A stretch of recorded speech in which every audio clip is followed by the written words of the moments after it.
जय हिंद साथियों, स्वागत है आपका self study classes with Sumit Jain YouTube channel में। दोस्तों आज हम हिंदी साहित्य में पढ़ने वाले हैं भारतेंदु हरिश्चंद्र जी के जीवन परिचय के बारे में। ठीक है, अगर आप नेट एग्जाम की तैयारी कर रहे हैं, पीजीटी एग्जाम की तैयारी कर रहे हैं, टेट एग्जाम की या आरपीएससी एग्जाम की तैयारी कर रहे हैं, तो आपके लिए भारतेंदु जी का जीवन परिचय को पढ़ना बहुत ही जरूरी है। अगर बात करें भारतेंदु जी की, तो आधुनिक काल जब स्टार्ट होता है तो जो इसका प्रथम काल होता है वो होता है भारतेंदु काल, और भारतेंदु काल का नाम भारतेंदु जी के नाम पर ही पड़ा है। ठीक है, तो एक महान हस्ती के बारे में, महान साहित्यकार के बारे में आज हम यहाँ पर पढ़ेंगे। पूरा वीडियो जरूर देखें। भारतेंदु जी के बारे में पढ़ेंगे जिनका जो जन्म हुआ है वो कब हुआ है, 9 सितंबर 1850 को। जी हाँ दोस्तों, आपको याद रख लेना है। भारतेंदु मंडल तो आपने नाम सुना ही होगा। भारतेंदु मंडल में सबसे वरिष्ठ जो माने जाते थे साहित्यकार, वो बालकृष्ण भट्ट माने जाते थे, लेकिन अगर दूसरा नंबर किसी का था तो वो भारतेंदु हरिश्चंद्र का था। तो आपको याद रख लेना है कि भारतेंदु हरिश्चंद्र जी का जन्म जो हुआ था वो 9 सितंबर 1850 को हुआ था। ठीक है, कभी कभी पूछा जाता है। और इसका संवत की बात करें तो 1907 विक्रम संवत हो जाएगा। ठीक है, जन्म स्थान क्या था, तो जन्म स्थान था काशी। एक संपन्न वैश्य परिवार में इनका जन्म हुआ। आप पिक्चर यहाँ पर लगी है भारतेंदु जी की, आप देख सकते हैं। एक संपन्न वैश्य परिवार में इनका जन्म हुआ 9 सितंबर 1850 को।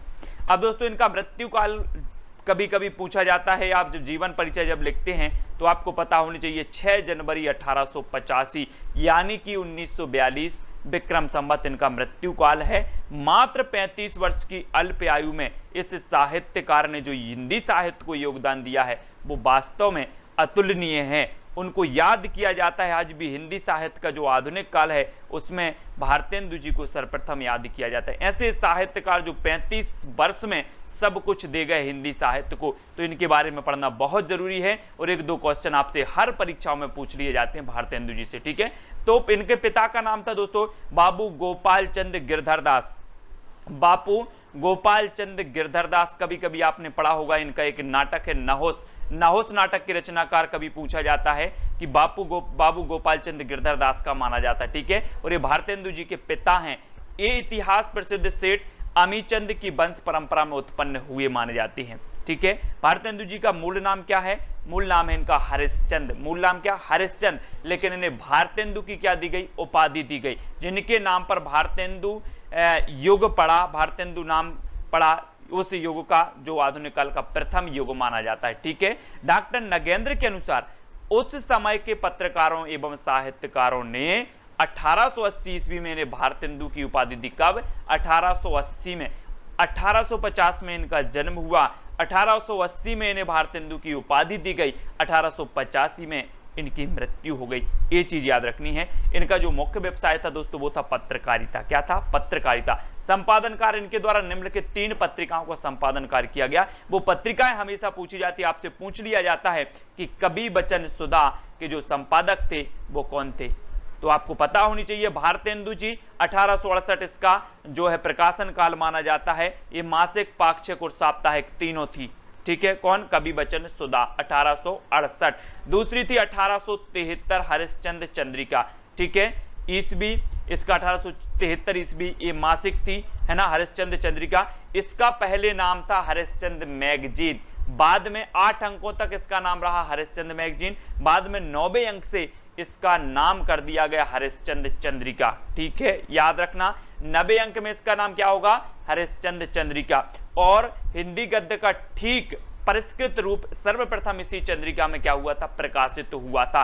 तीसरी जो इनकी पत्रिका है दोस्तों वो है बाल बोधनी। ठीक है, 1874 ईस्वी, ये मासिक पत्रिका थी। कब थी, 1874 में, है ना। ये तीनों पत्रिकाएं कहां से, काशी बनारस से प्रकाशित होती थी। तो तीनों आपको याद रखना है, कवि बचन सुधा, हरिश्चंद्र चंद्रिका और बालबोधनी। ठीक है, तीनों आपको याद हो गई होंगी। इनकी प्रमुख रचनाओं की बात होती है तो अपने 35 वर्ष के अल्पकालिक जीवन में भारतेंदु जी ने जो है हिंदी साहित्य की लगभग प्रत्येक विधा पर अपनी लेखनी चलाई। बहुत सारी विधाएं हैं, आलोचना, उपन्यास, निबंध, नाटक, इन विधाओं, सभी विधाओं में इन्हें अपनी लेखनी चलाई है। ठीक है, हिंदी साहित्य इनका सदैव ऋणी रहेगा। यथा इनकी समस्त रचनाओं की संख्या कितनी है? 175, लगभग 175 है। इनकी नाट्य रचनाओं की अगर बात करें तो भारतेंदु जी ने द्वारा अनुदित मतलब अनुवाद किए गए, और मौलिक मतलब जो खुद ने लिखे, स्वयं लिखे, और जो मौलिक थे, कुल मिलाकर 17 नाटक लिखे। दोनों मिलाकर अनुदित और मौलिक कितने लिखे? 17। 8 अनुदित एवं 9 मौलिक। 8 अनुदित मतलब अनुवाद किए और 9 मौलिक। ठीक है, उनके बारे में देखेंगे। अनुदित जो नाटक हैं वो कौन कौन से हैं? तो विद्या सुंदर, जिसका रचना काल 1868 ईस्वी, 1868। ठीक है, नेट में एग्जाम में पूछा जाता है, आपको क्रमबद्ध करने के लिए कहा जाता है। ठीक है, तो यह संस्कृत नाटक चेर पंचास्या के बंगला संस्करण का हिंदी अनुवाद है। कौन? विद्या सुंदर। कभी कभी पूछा जाता है कि जो विद्या सुंदर नाटक है भारतेंदु जी का, इस संस्कृत के किस नाटक का हिंदी अनुवाद है? तो आपका उत्तर होना चाहिए चेर पंचास्या। ठीक है, 1868 ईस्वी। रत्नावली की बात कर लो तो 1868 ईस्वी है, संस्कृत नाटिका रत्नावली का हिंदी अनुवाद है, रत्नावली 1868, लेकिन सन याद रखना है। ठीक है, पाखंड विखंडन 1872 ईस्वी, संस्कृत में कृष्ण मिश्र द्वारा रचित प्रबोध चंद्रोदय नाटक के तीसरे अंक का अनुवाद है। कौन? पाखंड विखंडन। ठीक है, 1872। धनंजय विजय देखो 1873 ईस्वी, संस्कृत के कांचन कवि द्वारा रचित धनंजय विजय नाटक का हिंदी अनुवाद है। कौन? धनंजय विजय, 1873। ठीक है, कर्पूर मंजरी देख लो 1875 ईस्वी है, सट्टक श्रेणी का नाटक है, संस्कृत के कांचन कवि द्वारा रचित नाटक का अनुवाद है ये, 1875। कौन सी? कर्पूर मंजरी। ठीक है, भारत जननी 1877 ईस्वी, यह इनका गीति नाट्य है। कौन? भारत जननी, संस्कृत से हिंदी में अनुदित है। भारत जननी। मुद्रा राक्षस 1878 ईस्वी, यह विशाख दत्त के संस्कृत नाटक का हिंदी अनुवाद है। ठीक है, अगर आपसे पूछा जाता है विशाख दत्त के संस्कृत नाटक का हिंदी अनुवाद भारतेंदु जी का कौन सा नाटक है, तो मुद्रा राक्षस। सन क्या है? 1878 ईस्वी। ठीक है, बात कर लो दुर्लभ बंधु की तो 1880 ईस्वी, यह अंग्रेजी नाटककार शेक्सपियर के मर्चेंट ऑफ वेनिस का हिंदी अनुवाद है। कौन सा? दुर्लभ बंधु, 1880। एक बार पुनः आप देख लो जरा, विद्या सुंदर 1868 ईस्वी, रत्नावली 1868, पाखंड विखंडन 1872, धनंजय विजय 1873, कपूर मंजरी 1875, भारत जननी 1877, मुद्रा राक्षस 1878 और दुर्लभ बंधु 1880। ये सारी की सारी आपको याद रख लेनी है। ऐसा कौन सा अंग्रेजी नाटककार है जो, या ऐसा कौन सा अंग्रेजी का नाटक है जो शेक्सपियर के मर्चेंट ऑफ वेनिस का हिंदी अनुवाद दुर्लभ बंधु है? ठीक है, इस प्रकार से क्वेश्चन आपसे पूछ लिया जाता है। तो दुर्लभ बंधु 1880 ईस्वी इसका प्रकाशन काल माना जाता है। ठीक है, तो यहां से आपने देखा विद्या सुंदर 1868 है ना, और रत्नावली 1868, विखंडन 1872, धनंजय विजय 1873 ईस्वी, कर्पूर मंजरी 1875, भारत जननी 1877, मुद्रा राक्षस 1878 ईस्वी, दुर्लभ बंधु 1880 ईस्वी। ठीक है, इनको याद रखना है। अब दोस्तों इनके मौलिक नाटक हैं जिनकी संख्या कितनी है? 9। ये चीज याद रखनी है। वैद्य की हिंसा हिंसा न भवती, इसका रचना काल क्या है? 1873 है।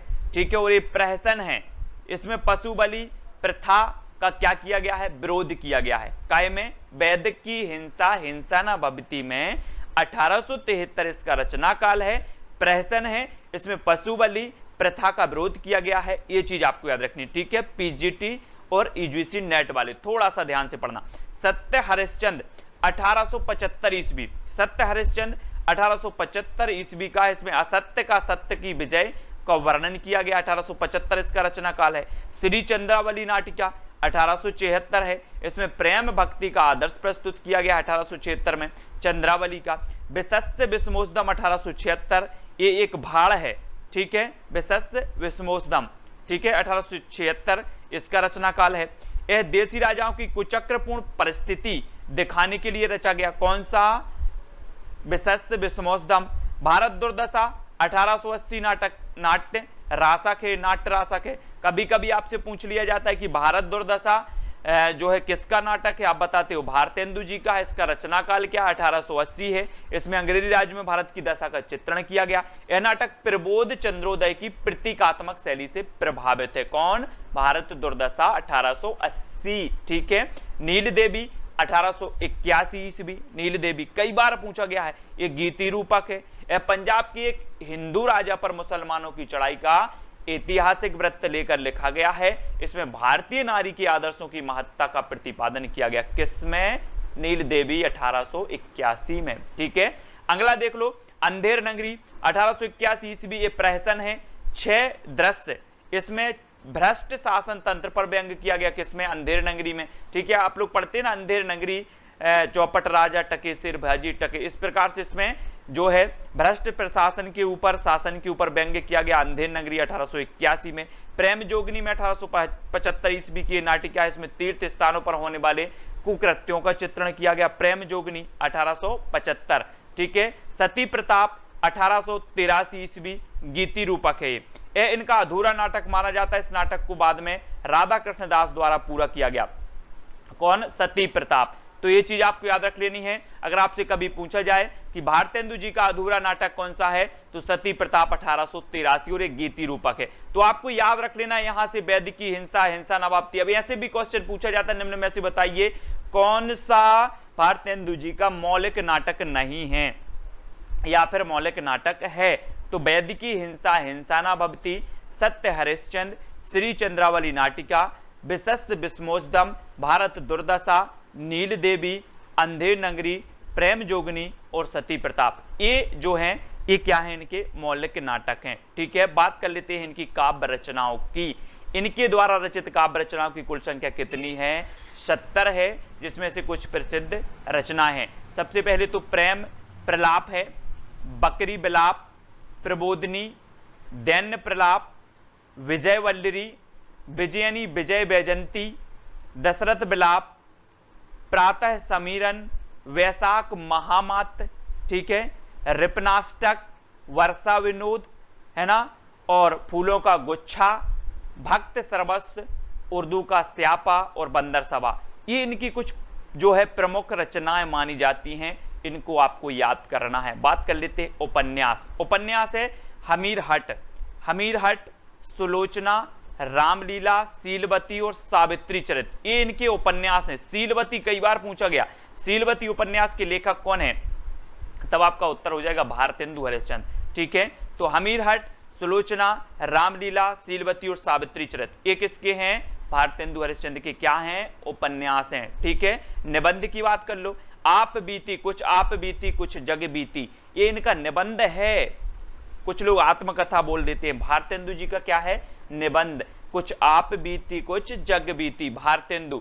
सबई जाति गोपाल की, सबई जाति गोपाल की, मित्रता, मित्रता, भारत में मित्रता करते हैं लोग, सूर्योदय, भारतेंदु, जयदेव, बंग भाषा की कविता। ये कुछ निबंध हैं किनके? भारतेंदु जी के। याद रखना। इतिहास ग्रंथ देख लो, कश्मीर कुसुम और वात्साह, ये इनके क्या हैं? ऐतिहासिक ग्रंथ हैं। विशेष तथ्य देखो, ये हिंदी गद्य साहित्य के जन्मदाता माने जाते हैं। अगर आपसे कभी पूछ लिया जाए कि हिंदी साहित्य गद्य के जन्मदाता कौन है, तो हरिश्चंद्र जी। इनके द्वारा हिंदी लेखकों की समस्याओं का समाधान करने के लिए, समस्या पूर्ति के लिए कविता वर्धनी सभा की स्थापना की। ऐसा क्वेश्चन पूछा जाता है, कविता वर्धनी सभा की स्थापना किसने की? हरिश्चंद्र ने की। ठीक है, इनके द्वारा 1873 में तदीय समाज, अब तदीय समाज की स्थापना कब हुई? 1873 में हुई। किसने की? भारतेंदु हरिश्चंद्र ने की। ऐसा हमें याद रखना है। इन्होंने हिंदी साहित्य के सर्वप्रथम अभिनीत नाटक जानकी मंगल, किसका है? शीतला प्रसाद त्रिपाठी का जानकी मंगल। आपसे पूछा जाता है जानकी मंगल नाटक किसका है? तो शीतला प्रसाद त्रिपाठी का। और इन्होंने इस नाटक में अभिनय किया था और इन्होंने काय की भूमिका निभाई थी? लक्ष्मण की भूमिका निभाई थी। तो ये चीज भी याद रख लेना है। ठीक है, और ये रसा उपनाम से, ऐसे क्वेश्चन यूजीसी नेट में और पीजीटी टीजीटी में आज पूछ लिए जाते हैं। मधोप उपनाम से कौन लिखता है? रसा उपनाम से कौन लिखता था? है ना, ये आपको याद रख लेना है। वैदराज नाम से कौन लिखता था? अलग अलग प्रकार के उपनाम है लेखकों के, साहित्यकारों को बे याद रखना है। आपसे सीधा सा क्वेश्चन बनेगा कि रसा उपनाम से कौन लिखता था? तो वो लिखते थे कौन? भारतेंदु हरिश्चंद्र। इनका उपनाम था रसा। ठीक है, वल्लभाचार्य द्वारा प्रवर्तित पुष्टि मार्ग।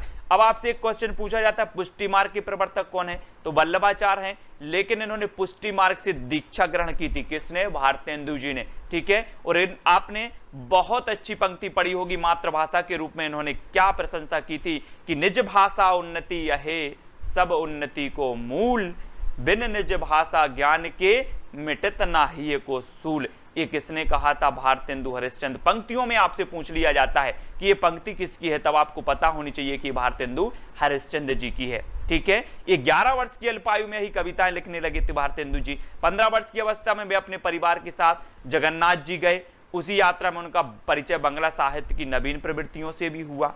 अपनी अति उदारता के कारण ही वे अपने पूर्वजों की संपत्ति लौटाकर दरिद्र हो गए। जीवन के अंतिम दिनों तक वे साहित्यकारों, कवियों, दीन दुखियों की सहायता करते रहे।